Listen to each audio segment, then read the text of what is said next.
Selamlar arkadaşlar.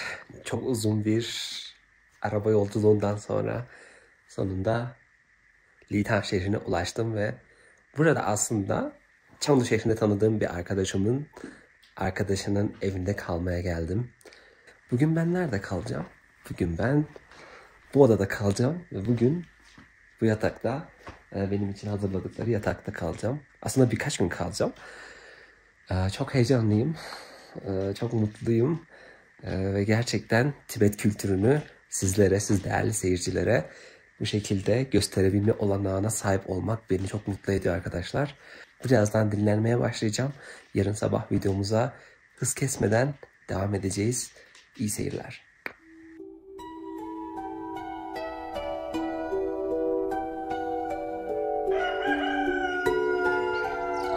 Evet arkadaşlar, dün gece burada yattım.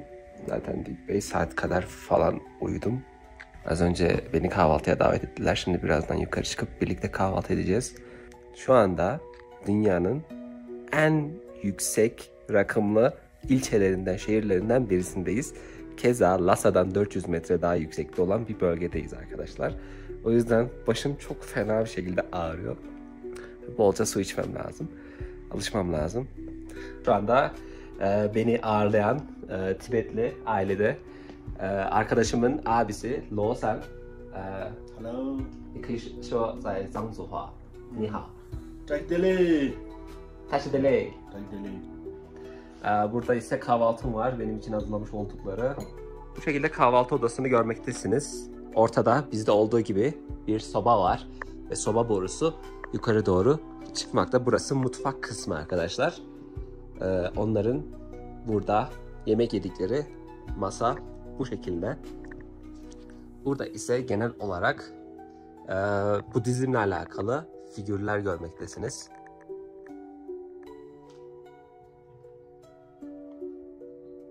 Tüm bu figürler aslında onların inanç sistemini barındırıyor. Burası bu şekilde kaldığım evin mutfağı ve yemek odası arkadaşlar. Ben de sizlerin huzurunda şu an burada kahvaltı yapıyorum. Bugün en hızlı şekilde yola çıkmayı planlıyorum. Sizler için buradaki Litan şehrini ayrıntılarıyla göstermek ve Tibet hayatını sizlere göstermek istiyorum arkadaşlar. Şu anda arkadaşımın evinden çıktım. Şehirde nasıl dolaşacağımı düşünürken arkadaşlar yine buradaki elektrikli bisikletleri buldum. Böyle küçük bir yerde bile elektrikli scooter kiralayabiliyorsunuz.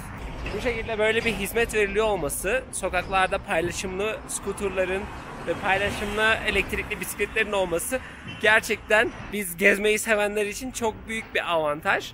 O yüzden ben de şimdi scooter'ımı alıp, gerçi benimki elektrikli bisiklet, bu şekilde yola çıkacağım. Haydi yolculuğumuza başlayalım.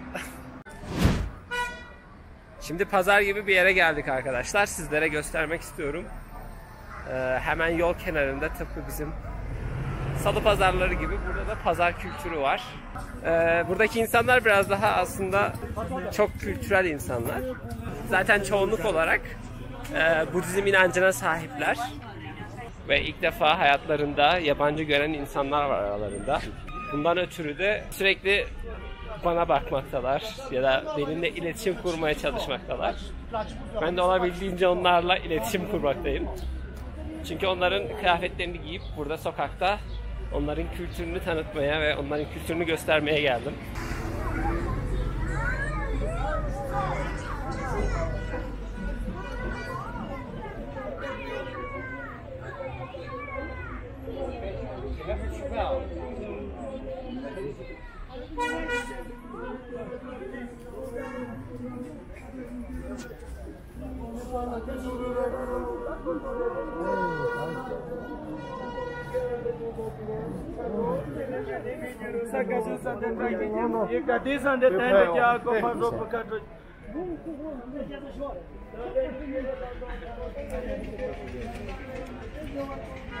Görmektesiniz arkadaşlar. Önümdeki bu iki kişi Budist rahip ve günlük hayatlarında bu kıyafetleri giyerek gezmekteler. Dün gece çok büyük problemli şeyler yaşadım arkadaşlar. paylaşımlı araçla geldiğim şoför benden ekstra ücret talep etmeye çalıştı. Zaten yolculuğa çok geç başladık onun yüzünden. Normalde anlaştığımız saat 6.30'tu sabah. Biz ise saat 9.30'da 10'da yola çıktık ve sürekli yavaş geldi, sürekli aracını şarj etmeye çalıştı, sürekli oyalanmaya çalıştı. Birlikte seyahat edeceğimiz için ben de çok sorun yapmamaya çalıştım. Sonuçta 12 saat normalde birlikte arabada olacaktık ve ben de herhangi bir gerginlik olsun istememiştim. Çok sağ olsun, saat dün 10'da yola çıktık ve buraya geldiğimizde saat tam olarak gece 3'tü arkadaşlar. Ve benden ekstra para talep etti. Sonra beni yol üstünde geleceğim konuma ulaştırmadan da yolda bıraktı. Ve hava o kadar soğuktu ki. Ben de tişörtle gelmiştim çünkü Chengdu'da tişört ve şortla gezmezseniz yanıyorsunuz. Bakın burada kollu kıyafetler, çift çorap, pantolon, bu şekilde geziyoruz ve aksi halde donarız arkadaşlar. Ama şu an hava fazlasıyla iyi. Yine de çok heyecanlıyım. Bugün beni Litang şehrinde neler bekliyor birlikte keşfedeceğiz dostlar. Şimdi ise Kral Gesar Meydanı'na ulaştık. Kahraman Gesar, tıpkı Türk destanlarındaki yiğitler gibi olağanüstü güçlerle donatılmış, halkını kurtaran lider figürü olarak bilinmektedir. Bu arkamda görmüş olduğunuz ise Kral Gesar isimli bir Tibet kralına atfedilmiş bir meydan arkadaşlar. Bu arkamda görmüş olduğunuz ise yine o dönemlerdeki Kral Gesar'ın temsili bir heykeli. Arkasında ise yine burada Tibet kültürünü ve Tibetli insanları sembolize eden çok güzel bir anıt var. Görmüş olduğunuz gibi ben de sizleri bu şekilde bu anıtla buluşturma şansını elde ettim. Umarım beğenmişsinizdir arkadaşlar.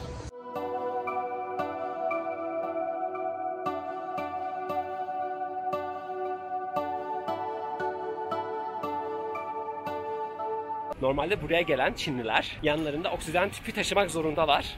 Neden mi? Çünkü Çinlilerin birçoğunun yüksek rakıma karşı dirençleri çok zayıf ve böylesine yüksek rakımda bir şehre geldiklerinde çok büyük sorunlarla karşı karşıya kalıyorlar. Hastalanıyorlar ya da baş ağrısından duramıyorlar. Bende de birazcık şu anda baş ağrısı var. Ama arkadaşlar şunu da söylemem gerekiyor. Litang şehri, Lhasa şehrinden 400 metre daha yüksek rakıma sahip. Taşıdelek. Hani derler ya Tibet dünyanın çatısı diye. Gerçekten de öyle arkadaşlar. 4000 metre rakımda bir yerleşim yerindeyim.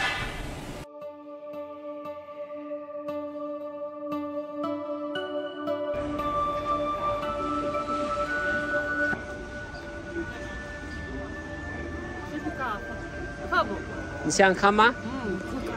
可以，可以。喜欢了吗？好，谢谢。Bye bye. Ve biliyorsunuz ki Tibetlilerin kendi dilleri var. Görmüş olduğunuz gibi burası sigorta şirketi. Ve bu sigorta şirketinde ilk başta Tibetçe, altında Çince ve onun altında da global dil olan İngilizceyi görmekteyiz. Tren istasyonlarında olsun ya da burada kamu kurumlarında her yerde iki dil kullanılmakta. Çok doğallar, çok doğal yaşantıları var. Ama ben şimdi birazdan sizleri buradaki eski şehre götüreceğim. Eski şehrin bulunduğu kısımları sizlere çekmeye çalışacağım.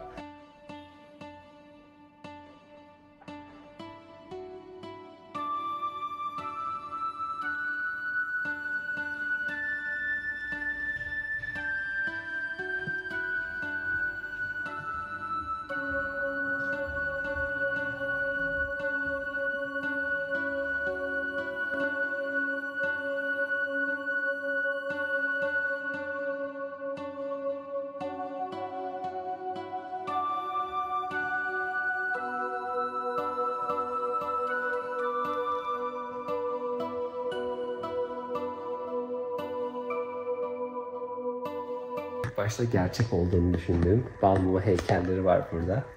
Görmektesiniz. Burası küçük bir müze. Ve burada görmüş olduğunuz gibi Tibetlilerin günlük hayatlarında giymiş olduğu kıyafetleri temsilen onların günlük hayatlarını gösteren, yaşantısını gösteren Tili Balmumu heykelleri yer almakta. Burası gerçekten çok ilgi çekici noktalardan birisi. Tibetliler genel olarak soğukta ve yüksek rakımlı yerlerde yaşadıkları için genellikle giymiş oldukları kıyafetler koyun yününden ya da yak yününden yapılmakta.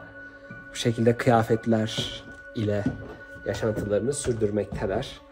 Ve görmüş olduğunuz gibi burada birçok farklı insan, yabancılar da dahil fotoğrafları yer almakta. Avrupalıların, özellikle Hitler'in dahi Everest, Tibet, Nepal bu bölgelere çok büyük ilgisi olduğunu biliyoruz. Rota 318 numaralı otoyol. Bu otoyol Çin'deki en önemli otoyollarından birisi ve bu otoyol üzerinde gerçekten harikulade yerler var. Harikulade noktalar var. Litang şehri bunlardan sadece birisi. O yüzden Rota 318 gerçekten Çin'deki en önemli seyahat rotalarından birisi.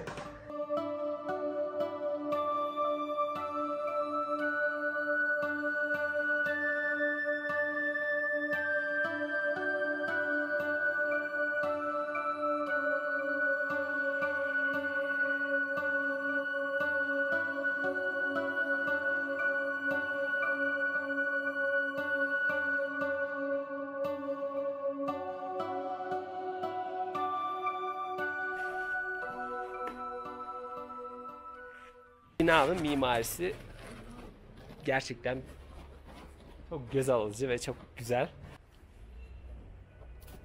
Burada ise insanlar örgü yapmakta. Wow, 都是你们的手工吗？手工是啊。哦。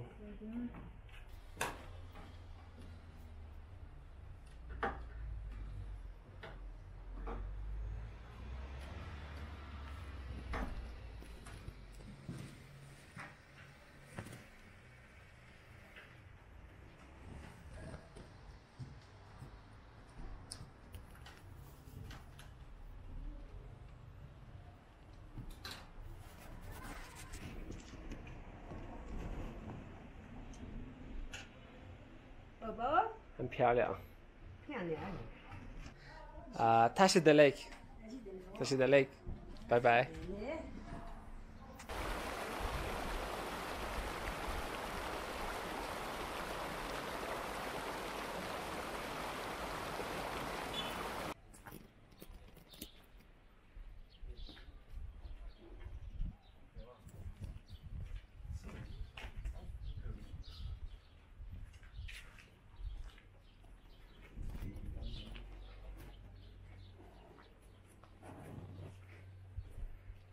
Bu şekilde birçok yerde modernize edilmiş. Yine eski Tibet evleri var. Otele çevrilmiş. İşte arkamda da görmüş olduğunuz gibi harika bir Tibet evi. Eski bir görüntüsü var. Yine renkler bordo, beyaz ve altın sarısı. Buradaki ev sahibi buraya kapıya ilan asmış ve burada görebilirsiniz. Burada gelen turistlere kendi evini, kendi odasını kiralamaktalar. Buradaki birçok Tibetli, buradaki birçok yerli kendi evlerini, bir odasını, bir bölümünü, hatta kendi evini direkt kiralayanlar bile oluyor. Bu şekilde geçim kaynağı sağlamaktalar turizm üzerinden. O yüzden bakın burası çok güzel, dar sokakların bulunduğu harikulade yerler. Türk halklarında olduğu gibi Tibetlilerde de at kültürü yine mevcut. Atlara olan ilgi ve at yarışları olsun, atlı sporlar olsun. Yine burada Litang şehrinde de, Tibet bölgesinde de mevcut. Arkamda görmüş olduğunuz yine bu bölgede yapılan bir festivalden çekilmiş bir fotoğraf. Yine biz de Kazakistan, Kırgızistan, Şincan taraflarında olduğu gibi burada da Tibetlilerin kendi atlarla alakalı sporları mevcut. Yani bizler kadar atlara meraklılar. İşte görmüş olduğunuz gibi Tibetliler dua okuyarak bu görülen doğa çarklarını döndürmekteler ve bu şekilde ilerlemekteler. Daha önce de gittiğim yine Tibet köylerinde ya da Tibet tapınaklarında bu şekilde doğa çarklarıyla karşılaşmıştık. Hatta Shangri-La'da büyük devasa altın doğa çarkıyla karşılaşmıştık ki onu birkaç insan birlikte çevirerek doğa seremonisini gerçekleştirmekte. Yine biz de burada tıpkı Tibetliler gibi bu şekilde onların kültürüne ait olan bu doğa çarklarını bu şekilde çevirerek ilerleyelim dostlar.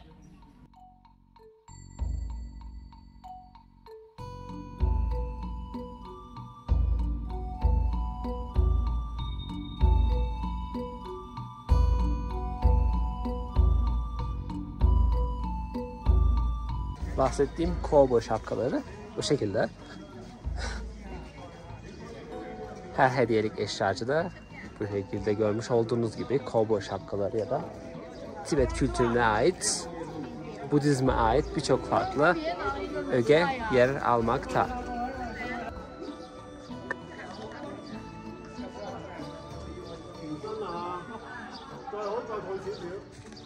İşte dostlar şu anda çok harika bir yere geldik. Bu arkamda görmüş olduğunuz yapıyı ziyaret etmeye geldik. Bu görmüş olduğunuz yapının ne olduğunu düşünebilirsiniz. Tibet konu olunca Dalai Lama'yı hepimiz biliyoruz. Bizim tanıdığımız Dalai Lama 14. Dalai Lama şu anda Hindistan'da yaşamakta. Politik nedenlerden dolayı bu arkamda görmüş olduğunuz yapıda ise Budizmin 7. Dalai Laması'nın doğum yeri olduğunu sizlere söylemem gerekiyor. 7. Dalai Lama işte bu arkamda görmüş olduğunuz yapıda doğmuş. Ve şimdi biz de bu yapının içerisini ziyaret edeceğiz. İşte bu görmüş olduğunuz harikulade yapı. Burası Dalai Lama onlar için çok önemli figürlerden, dini figürlerden. Buraya giriş yaparken video çekemeyeceğim. Birazcık göstermeye çalışırım ama.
Ve işte 7. Dalai Lama'nın doğduğu yere geldik. Dostlar sizlere olabildiğince göstermeye çalıştım. Ama genelde bu tarz yerlerde fotoğraf ve video çekmek yasak.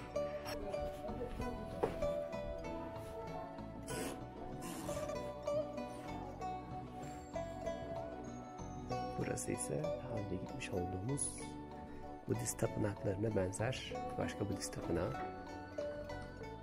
Ancak Tibet Budizmine ait. Duvarda görmüş olduğunuz resimler tek tek burada yaşayan rahipler tarafından çizilmekte.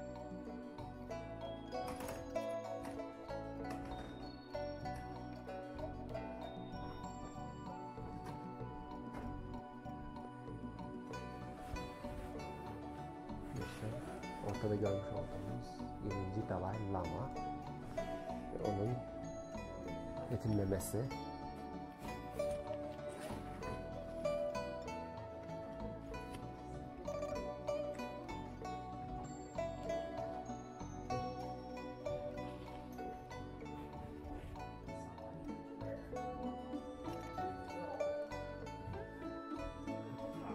Az önce sizlerle birlikte 7. Dalai Lama'nın yaşadığı tapınağı ziyaret ettik. Onun doğduğu odayı da ziyaret ettik. Budizm'de yine Dalai Lamalar Tibetlilerin aslında hem dini lideri hem de siyasi lideri olarak kabul edilmekte. Zeki halifelik olarak da onlarda buna benzer bir sistem var. Ancak onların inanışlarına göre 6. Dalai Lama vefat ettikten sonra 7. Dalai Lama yine bir başka bedende reenkarnasyon geçinerek burada bu görmüş olduğunuz yapının içerisinde doğmuştur. Hep bu şekilde birbirlerinin reenkarnasyonu olabiliyorlar. Şimdi ise tapınaktan ayrılıyoruz. Sizlerle birlikte 7. Dalai Lama'nın doğduğu evi ziyaret ettik ve tapınağı ziyaret ettik.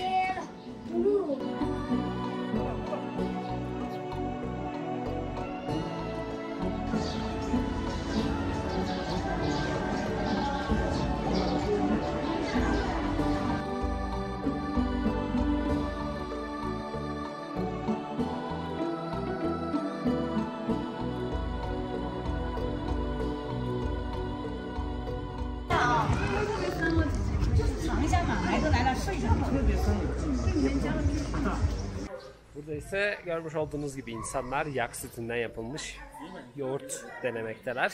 Ben de daha önce yemiştim zaten. İşte görmüş olduğunuz gibi içerisine bu şekilde tatlı ürünler de ekliyorlar. Try free.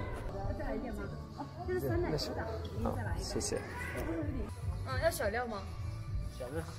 好的，可以买一个。Şimdi buraya özgü olan bu yoğurdu deniyorum. Çok fazla ekşi ve bunun yanı sıra çok kıvamı var. Kıvamı çok hoş. Şu an birazcık baş ağrım olduğu için burada dinlenmek zorundayım.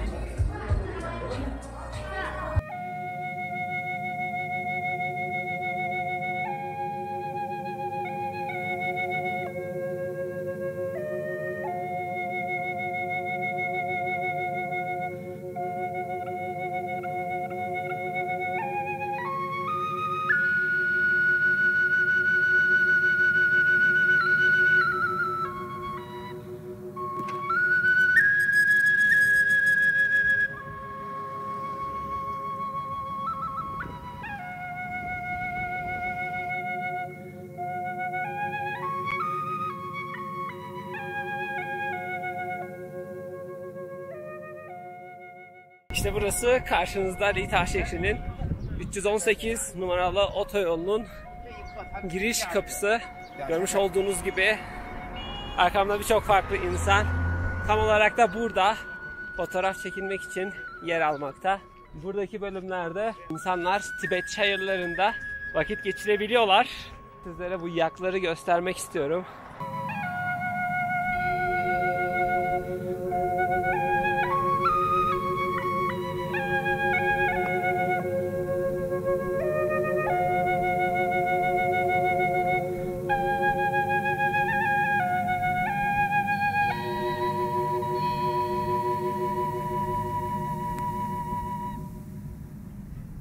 Görmüş olduğunuz gibi arkadaşlar burada birçok Tibet yakı burada otlanmakta. Neden bunların tüyleri var derseniz buradaki coğrafyaya soğuk, yüksek rakıma ayak uydurabilen harika canlılar. Gerçekten beslendikleri yerler bakımından Orta Asya, Tibet yine bu bölgelerde ben çokça fazla karşılaşmıştım ve hepsi birbirinden güzel, çok özel hayvanlar. Yavaş yavaş şöyle bir çayırda yürümeye deneyeceğim. Uzun zaman sonra Çin'de gerçekten böyle bir yere gelmek benim için çok büyük, çok keyif verici. Burada Çin'de sürekli büyük şehirlerin içinde yaşamaktayız. Böyle çayırların bolca bulunduğu dağların arasında, yakların arasında, yeşil çayırların arasında çokça fazla bulunma fırsatımız olmuyor. İşte karşınızda Tibet arkadaşlar. Burada yavru bir yak var. Görmektesiniz. Korkutmadan ilerleyelim.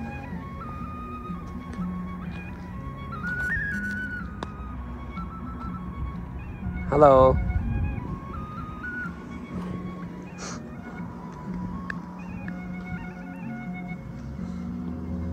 Şu an nereye gittiğim konusunda hiçbir fikrim yok.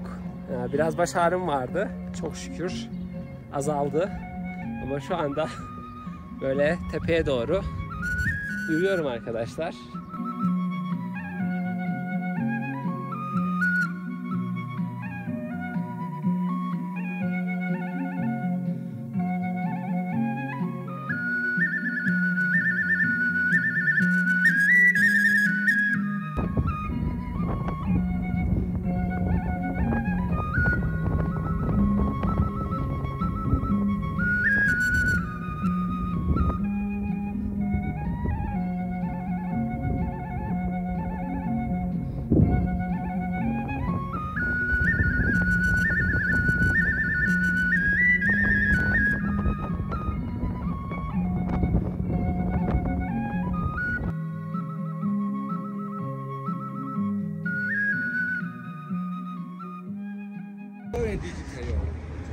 他们是用高原的话吗？对，高原虫草。只生长在高原。他们是虫子吗？药材虫草。哦，多少？26。一个26。这个的话是属于药材，可以做各种中药类的。嗯，对，在我们高原山上挖的。就是你们的高原的药。对，叫冬虫夏草。那为什么这么贵？因为是药材，本来就挺贵的。如果有中间商赚差价的话，就更贵了。到时候如果卖医院的话，理解了。对我们这边就没有渠道去卖给医院，所以只能说自己拿出来卖给其他人。对，理解了，谢谢。拜拜。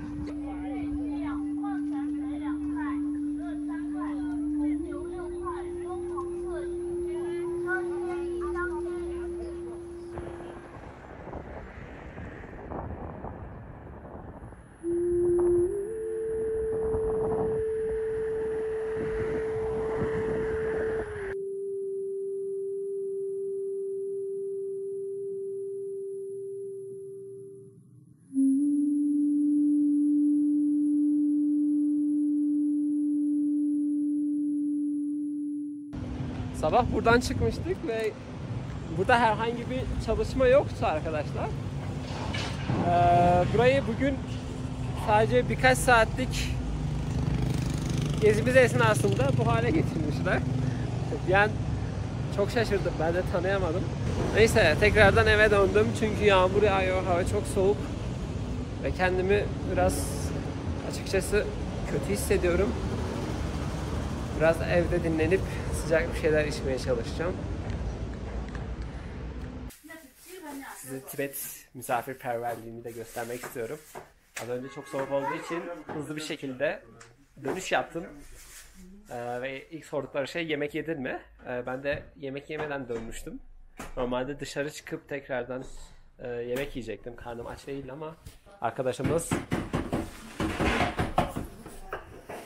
Doğusan benim için yemek yapıyor. 在藏族话怎么说谢谢？挂正气。挂正气。挂正气。挂正气。挂正气。Doğusan挂正气。Bu da onun küçük oğlu. Ben her ne kadar yok desem de, gerek yok desem de benden habersiz şekilde yemek yapmaya başlamışlar. Tibet misafirperverliği de gerçekten çok büyük. İşte burada bizim için yemek yaptılar. Burada görmüş olduğunuz gibi tamamen et ve biber, sarımsak tan yapılma bir güzel bir yemek yaptılar. Burada ise buraya özgü sütlü çay.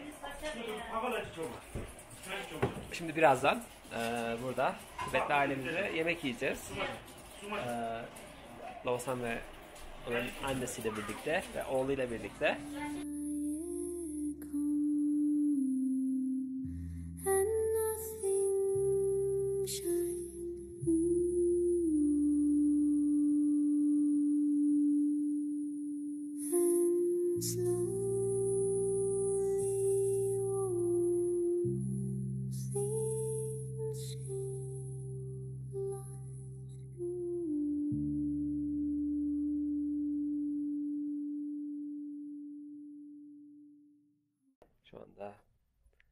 kaldığım misafir odasındayım. İnanılmaz derecede baş ağrım var. Sanırım yüksek rakımdan ötürü. Normalde daha önce hiç böyle bir şey yaşamamıştım arkadaşlar. Ama birazcık endişelendiğim için baş ağrım çünkü sürekli tekrarlıyor. Hiç azalmıyor. O yüzden gidip kendime oksijen tüpü almaya karar verdim. Umarım her şey yoluna girer diyelim. Haydi birlikte eczaneye doğru yola çıkalım arkadaşlar. Şu ileride bir eczane var. Şimdi oraya geçeceğim. Sağlık şakaya gelmez dostlar. 你好，头疼有一点头疼，但是我不知道，我不确定我感冒了或者我有高反。西方不放吗？里面没有问题，有一点这里疼，就是这里和这里疼。这个地方痛吗？对对对，头疼。晕不晕？确实不晕。不晕嘛。今天刚到的。昨天在3点来的。你们是哪个国家过来的？我是土耳其的。土耳其的，哦，对好地方哦。他们是洋气的吗？哎，都是洋气，这也是都是洋气。你们在这边留学吗？我都在成都。在成都上班呀？对。没有，都在成都读书。那我想买一个洋气。5个送5瓶送1瓶，有25一瓶的，有30块钱一瓶的，要哪一种？给你介绍一下，这是医用的，1400毫升的，这个30。这是艾润的，这是活力呀，这个25。可以用1天吗？或者更多？看你怎么样了。如果说就像我自己1瓶就这种用1天。如果你一直这样压的话，我可以试一试吗？可以呀，可以吧？很可以的，是吧？可以。这个比这个要好一点，然后这个是医用的，里面要多400毫升，送1个也就25。可以，谢谢。旅途愉快啊！taş ederek。谢谢，拜拜。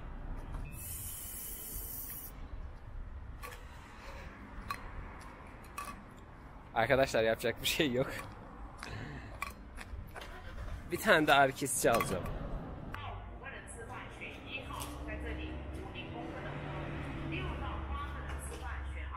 多少？算了。不收钱。哦，谢谢。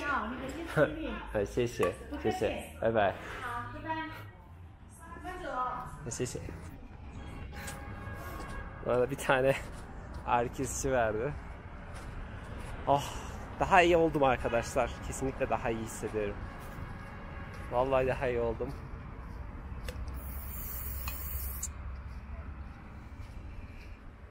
Yani öyle bir şey ki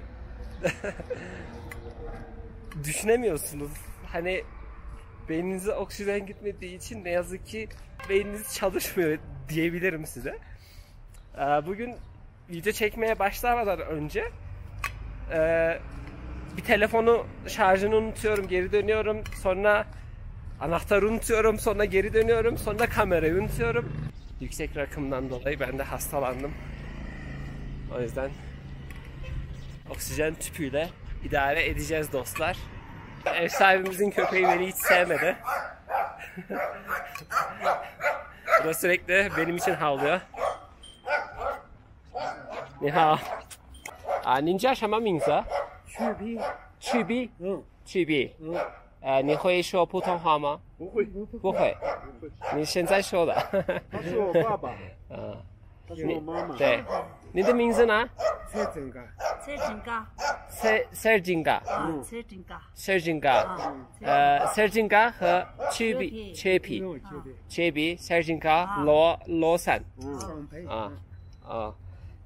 非常高兴你们特别可好的，我们本来土耳其人也是特别可好的，如果有一天你们也来土耳其那边，我们可以就在我们的客厅，你们一样的，完全一样的。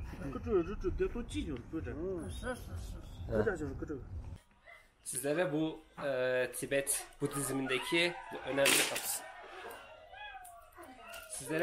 Budizmindeki önemli iki eşyayı göstermek istiyorum. Bu dua çarkları görmüş olduğunuz gibi daha önce gittiğimiz yerlerde sizlere çekim yapmıştım. Tıpkı zikir çekmek gibi düşünebilirsiniz arkadaşlar. Bu aile büyüğünün kendi dua çarkı. Bu da yine tesbih. Tıpkı bizdeki tesbihler gibi Budizm'de, Tibet Budizm'de bunu bu şekilde boyunlarına geçiriyorlar. Daha sonra boyunlarından alıp bu şekilde tıpkı bizde olduğu gibi zikir çekiyorlar. Hatta bu tesbihlerin tıpkı bizdeki Türkiye'deki zikirmatikler var ya, aynısı burada da var. Zikirmatikler. Yine zikirmatik kullanılarak parmaklarına zikirmatik alarak zikir çekmekteler. Tıpkı bizde olduğu gibi. Sizlere de bu şekilde göstermek istedim. Harika detaylara sahip bir dua çarkı ve tesbih. Şimdi burada Tibetli ailemizle beraber burada bizim için akşam yemeği yaptılar. Şimdi hep birlikte akşam yemeğimizi yiyeceğiz arkadaşlar. Buradan da tekrardan onlara çok çok teşekkür ederim. Taşı delek. Taşı delek. Taşı delek. Taşı delek. 你们可以试一试土耳其语。Merhaba. Merhaba. Merhaba. Merhaba. 对，merhaba. Merhaba. 谢谢，谢谢。没关系。